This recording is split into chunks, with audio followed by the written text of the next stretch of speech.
চল হ্যাঁ চল স্যার আজকে আউটপোস্ট উদ্বোধন করলেন। এটা দিয়ে সাগর দত্ত মেডিকেল কলেজের মতো একটা গুরুত্বপূর্ণ হসপিটালে মহকুমার কতটা সুবিধা হবে? দেখুন, এখন যে সাময়িক ইস্যু যেটা আছে সেটা হচ্ছে doctors, nursing stuffs, medical students তাদেরকে একটা সিকিউর অ্যাটমসফিয়ার প্রোভাইড করা। তার মধ্যে এখানে আমাদের একটা ক্যাম্প চলতো, তার মধ্যে কিছু এক অফিসার 3-4 কনস্টেবল এরকম থাকতো, তারা রেসপন্ড করতো। আমরা যে সিচুয়েশন কেন কি এখানে এত বড় hospital including medical college and অনেক রোগী অনেক দূর দূর থেকে এখানে আসে, ফুটফল খুব বেশি, তাই জন্য এখানে একটা আমরা আউটপোস্ট তৈরি করেছি।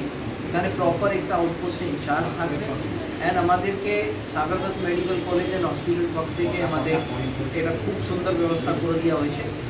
অ্যান্ড আমরা তাছাড়া এখন আমরা 4 অফিসার, 16 কনস্টেবল আর 8 সিভিল ভলেন্টিয়ার দিয়ে এটা স্টার্ট করেছি। এটা সাফিসিয়েন্ট ডিস্টেন্স আছে। অ্যান্ড সিসিটিভি ইস্যুটা, এসওপি লে ডাউন ইস্যুটা, I card, proper I card issue করা হয়। তার সঙ্গে পিএম সাহেব 2-3 দিন আগে এসেছিলেন, আমরা খুব ডিটেলে এখানে হসপিটাল অথরিটির সঙ্গে আলোচনা করেছি। তার উপরেও কাজটা চলছে, বিকজ শুধু একটা ফাড়ি করলে ইয়া অফিসার্স অ্যান্ড ফোর্স রাখলে সমস্যার সমাধান নেই। সমস্যার সমাধান আমাদেরকে একটা সার্বিকভাবে একটা করতে হবে।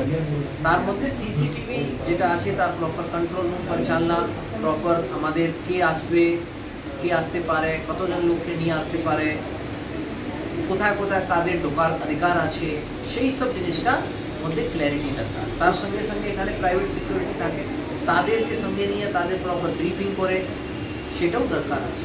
আর এখানে কেন কি হসপিটাল এটা আদার পুলিশ স্টেশন থেকে, আউটপোস্ট থেকে আলাদাভাবে রান করবে। এখানে আমি অলরেডি আমাদের এসিপি অ্যান্ড ডিসিপি সাহেব যে আছেন ওদেরকে বলেছি, এখানে যারা অফিসার্স আছেন, কনস্টেবল আছেন, ওদের প্রপার এই যে সফট স্কিল, ভালো করে কথাবার্তা বলাটা, কেন এখানে যারা মানুষ থাকবে তারা খুবই ইমোশনালি সারচার্জ থাকবে।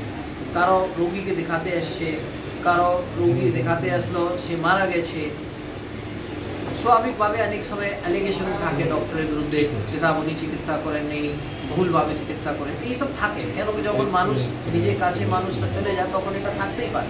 তো সেটাকে খুব ট্যাক্টিক্যালি হ্যান্ডেল করানোটা সেটা দরকার আছে। সেটা আমরা প্রপার এটা ট্রেনিং আমাদের লোক মানে প্রাইভেট সিকিউরিটি আছে তাদেরকে সুনিশ্চিত।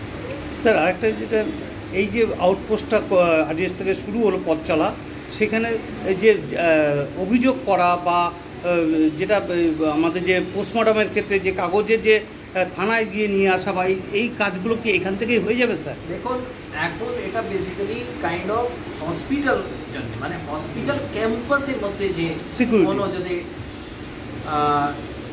ইস্যু নিয়ে কোনো পেপারস ইয়া কোনো কিছু দিতে হয়, ফর এক্সাম্পল এখানে কোনো হসপিটালে যদি মারা গেছে তার সম্বন্ধে ইনফরমেশন, হসপিটালে কোনো মিসিং হয়েছে তার সম্বন্ধে ইনফরমেশন, যেটা আগে হসপিটাল অথরিটিসকে কামারাটি যেতে হতো সেটা কামারাটি এখন যাওয়া দরকার হবে না, ওনারা এখানেই যেতে পারবে, এখান থেকেই সব এটা ডিল হবে। ব্যারাকপুর ডিভিশনে যে অন্য যেসব সরকারি হসপিটালগুলো রয়েছে সেখানেও কি একই ব্যবস্থা থাকছে? আমাদের হ্যাঁ, আপনাদের ইস্যুটা খুবই সুন্দর। আমরা একটু ধাপে ধাপে এগোবো।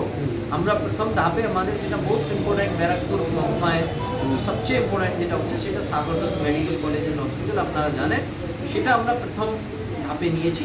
তারপরে আমরা অন্য আদার হসপিটাল যারা স্টেট জেনারেল হসপিটাল আছে যেখানে ফুটফল অনেক বেশি, সেটাকে আমরা কভার করবো।